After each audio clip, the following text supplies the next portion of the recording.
Hi, welcome to Chad's Silversmithing. Before we get too far into the video, if you wouldn't mind hitting the like button, that helps to get my channel promoted. I also love it when people leave comments, so feel free to leave a comment if you like. I like video suggestions. I like to hear how other people do things. That's always interesting. And, a constructive criticism is okay as well. So every once in a while I like to do a different kind of band or something that's just a little bit out of the ordinary, that is doesn't have a stone but makes for kind of a unique ring. And I thought I'd do something like that today. It's one that I did something similar a long time ago, and I'm going to do something I think is probably a slight improvement to it, so we'll see how that turns out. It's going to be a series of squares kind of laid on top of each other at different angles to create kind of a roundish ring in the center. And I'll probably do 4 or 5 layers like that, and I think it'll turn out cool. We'll see. Before we get started though, I need to thank some people. I wanted to thank my patrons over on Patreon. I have a brand new one named Nan B. Thank you, Nan, for signing up. I really appreciate your support. I think that you'll find that the group of people over there, once you meet them, is a super nice group with a lot of knowledge. And I really appreciate the super cool environment that they've made over there. Thanks for that. And thank you, previous patrons. I appreciate it. The other group is my YouTube subscribers. I think we just passed 12,900 maybe? I'll have to double check, but we're getting close to 13,000, so thanks for that. Thank you also for the really nice comments. I appreciate the really heartfelt things that some of you have said to me, and that is really moving, so thanks for that. And also thanks for the financial contributions, like the super thanks and the buy me a coffees, which really help with the materials that are kind of pricey right now. So appreciate that, and appreciate you. All right, with that being said, let's get started on this ring. These are a couple of my design idea books. This is the one I think that might be the last page. I'll have to break out and start using this one now, but these are available in my merch store. I have found in recent years that if I do a little sketch beforehand, I end up getting a better outcome, so I think these are a great way to do that. They have a nice little grid pattern in the background that's not too obtrusive, so helps me to keep things kind of symmetrical because I'm not very good at freehanding stuff. So these newer ones have some conversion things on them. This one has fractions of an inch to decimals to millimeters. I think it's kind of handy to have that around. There's one that has American wire gauge to millimeters for those of you overseas who don't use American wire gauge. And there's a new one that has melting temperatures of various silver solders. So I think that's useful to know those things. Alright, so here's what I'm going to do today. Years ago I did one of these that had, I think it had 3 squares layered on top of each other like that. And I liked it, but it was still just a little bit too bumpy. So this time I think what I'm going to do, and I thought you might enjoy this one as well, is I'm going to do these, but I'm going to do kind of slightly rounded squares and round the corners a little bit more. And I may do 4 or 5 layers. We'll see how it looks. But I made one just as a prototype, and that's what I traced this one here. So I made it square first, and then I used the ring mandrel to kind of bow it outwards a little bit. And this is 16 gauge square wire, which is 1.3 millimeters, I believe, and that's what we're going to use today. So it's really not going to be a complicated project, so this might be a good beginner project, especially if you have one of these miter vise jigs.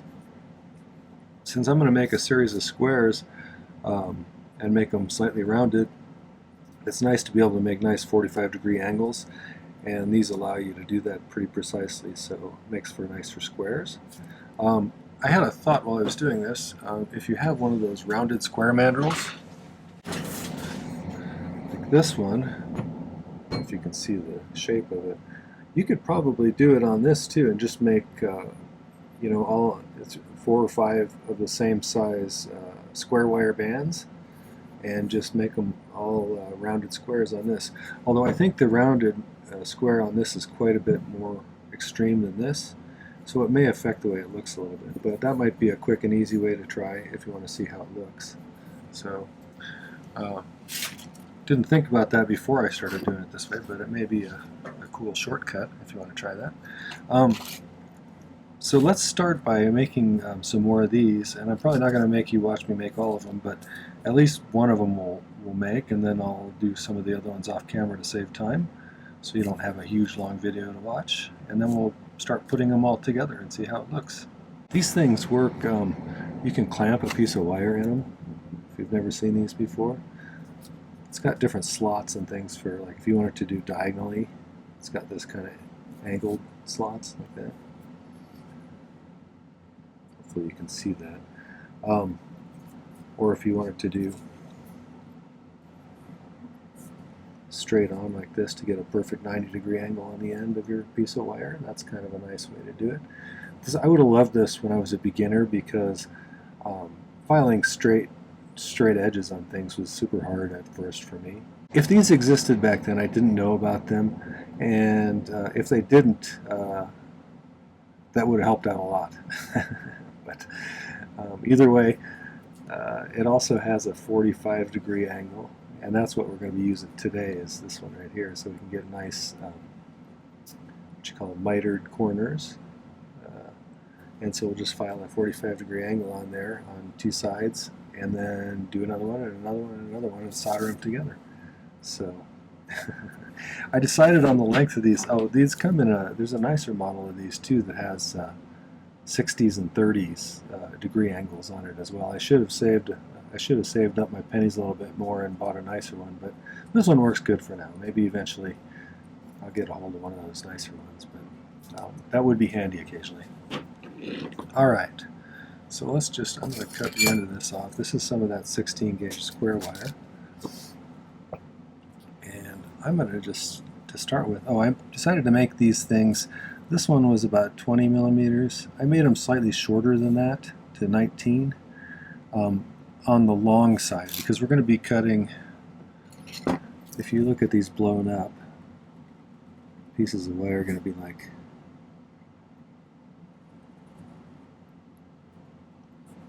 angles like that, so that they can, the next one can come off this way.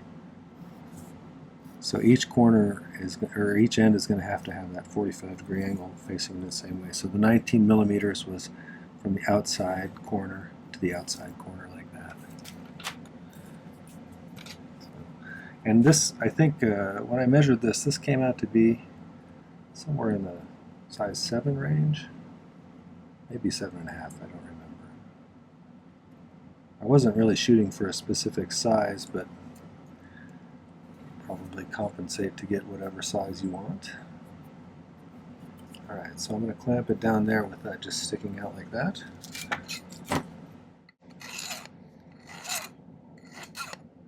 We'll just fire it flush.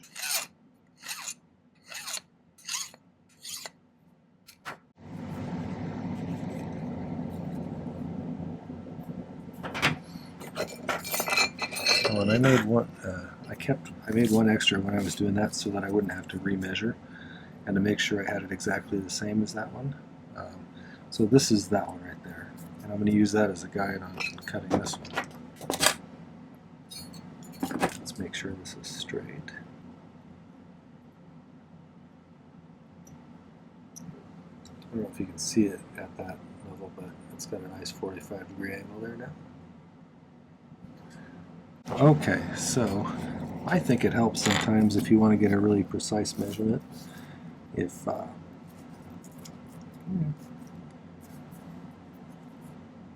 make this part sharpied, is that a verb? Sharpied? It is now. Okay, so I'm measuring from the outside edge here. I don't care what angle I make it move inwards, but I need to make sure that I can tell which way it's going in, so I don't screw up and file it in a different direction. Okay. So now, the accurate point was the outside length on this one where I started the scratch. So that's where I'm going to line it up, because I may not have had the right angle exactly, but we'll see how close we get. Okay, we'll just file this one down.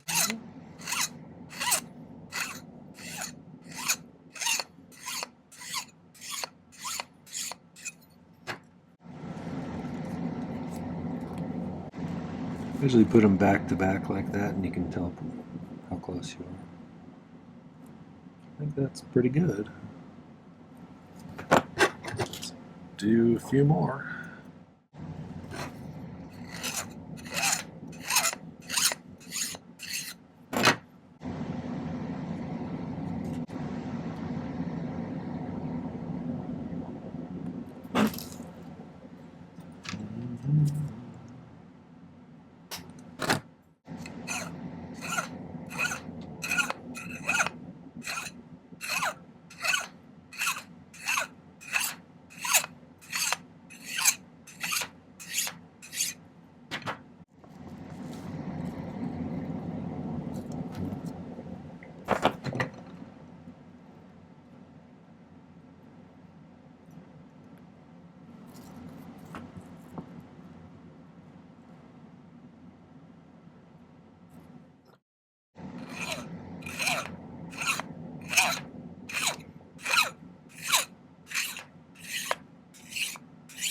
This one is just a skosh log, so I'm going to take just a tiny bit off. We'll see where we're at.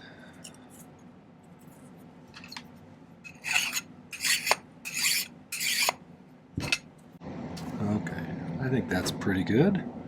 So let's take, this was the original one that we saved from before. Let's solder these together. If you haven't been to my channel before, I use hard silver sheet solder generally, and a liquid flux. This is My-T-Flux, and it's a self-pickling flux, so it's kind of nice. I tend to dribble it on, or spray it on. My torch is a Silversmith model, which is an acetylene air model.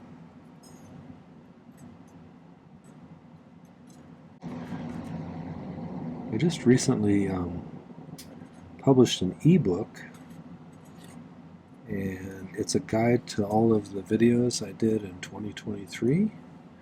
It includes the original sketch I drew for it, a picture of the final outcome, whether that's multiple or a single project, and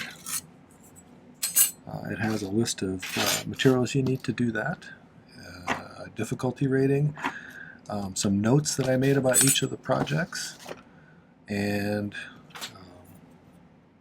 even a link right to the videos. So you have at 3 videos per week throughout 2023, that's well over 150 tutorials.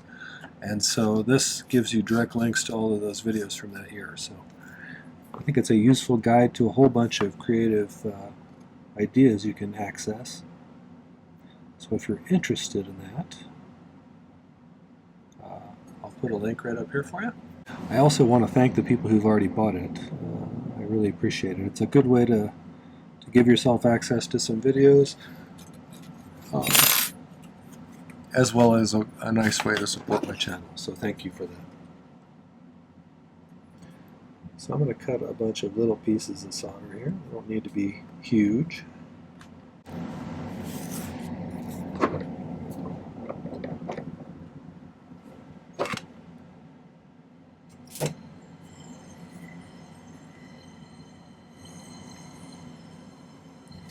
I also do something called pick soldering, which is where I'm able to pick up a little bit of solder on the end of the titanium pick, which is this thing right here, and it allows me to place exactly how much solder, right? Allows me to place it exactly where I want. So I just got to heat this up to the soldering temperature, where I think is about right. Just put it on there, it just jumps right on. So if you're interested in that, I'll put a link up there for you. I have a video about that. I think it's one of those skills you should probably get serious about this. It makes things a lot easier in some situations. Once you kind of figure out the trick. I have a bit of a tendency to jump the gun because I get impatient. Like that one, I had one side heated up pretty well, but I didn't have this side over here, so I missed. It jumped on the one that was hot enough. There we go. Make sure those all have good solder joint. And then let's cool that off. Here's what I did to round it out a little bit. Just kind of slid it down. Like I said, this one I got down to about a size, a little over a 7, I think was about what I wanted it to be.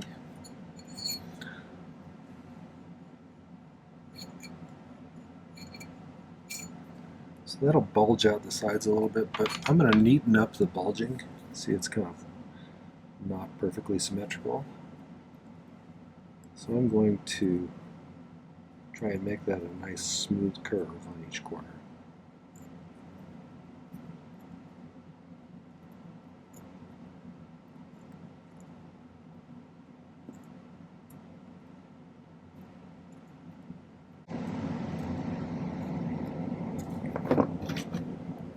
Kind of getting in the range here. I think I'm going to start smoothing these corners out a little bit with the file.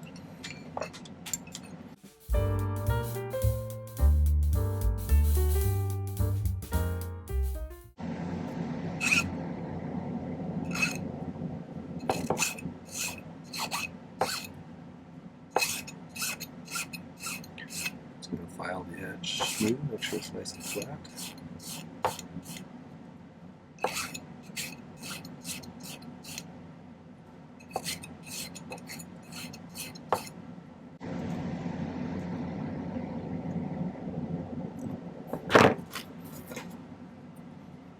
Try to get these as similar as possible.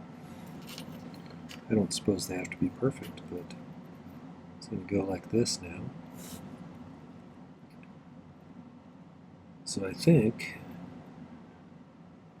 I'm going to go off camera for a little bit and make at least 2 more of these things, and then we'll start soldering them together. We'll see how that comes out. I think that might be kind of cool. I'm debating whether to just do alternating or whether I should, you could probably do kind of a cool spiraling kind of effect if you did that one and then one just a little bit further over, then one just a little bit further, so it kind of looks like it's doing that, but that may look cluttered. We'll see. I'll have to lay some down once I have a couple more made, and we'll see how it looks. So hopefully you can see that I have 4 of them here, and I was originally gonna do just kind of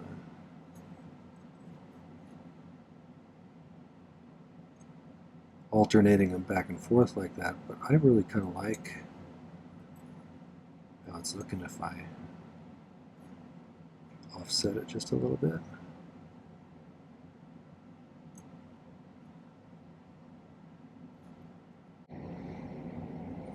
I like that, and then we'll move the next one just slightly that way, and then the next one slightly that way. So we'll see how that looks. I think it's going to look cooler than if I just did it angularly. So I guess we'll find out for sure. But I would say you have options here. Whichever choice you make probably will look pretty fun.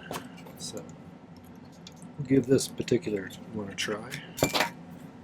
If I had time, I'd make one of each, but I'm a little pressed for time today.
Alright, let's do that one.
Looks pretty good. I think I probably still have enough here. Just to be safe, I'm going to cut a few more little ones.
I'm kind of liking that so far. Whether it's wearable or not might be a different story. I don't know. May round all of these corners just slightly, but I like that. I think that's pretty cool. I hope I got all the solder joints. I don't think it's coming apart. Alright, well I'm going to let that pickle and then we'll clean it up and see how it looks. I'll show you the end result.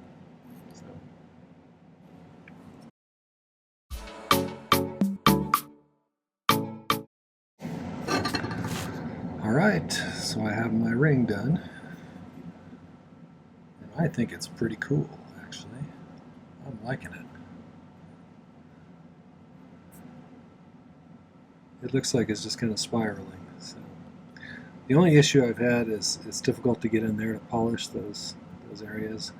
I could have resolved some of that by pre-polishing those before I soldered them together, or if I had some better bits for my Dremel, I might be able to get in there better. You could probably also do some hand sanding, but given my time schedule, I don't think I have time. So I do like the rounded squares, though. I think that really makes it kind of cool and gives it a sense of movement. You know? So I'm very pleased with it. All right, I will take some better pictures and put them at the end. All right, well that was kind of a tumbling square ring, I think maybe is a good name. I don't know, we'll see. I hope you enjoyed that. If you did, make sure to hit the like button before you leave, and take a moment and check out some of my playlists. I have 350 plus videos now on my channel, and so there's tons of content, and it's easier to navigate if you look at the playlists, I think. So you can, if you're looking for some creative rings to do, there's a rings playlist. If you're looking for projects that only involve prongs, there's a prong setting playlist. So there's a lot of ways to view it, but I think that's an easy way to sort through the huge number of videos here now. So check those out and subscribe to my channel. I'd love to have you as a subscriber, and tell your friends. The other thing is, visit the video description down below the video. There's some important links there. There's a link to my Patreon if you're interested in finding out about that community. There's a link to that ebook that I mentioned earlier, and a way to download that if you're interested in that. And there's my merch store if you want to get one of those nice design idea books. And there's even a link to Pepe Tools if you're interested in getting some nice tools. I'm an affiliate of Pepe Tools now, and if you click on that link and buy something, that helps me out, as well as you and Pepe Tools. So, all right, well, thanks for watching. Take care. Happy silversmithing.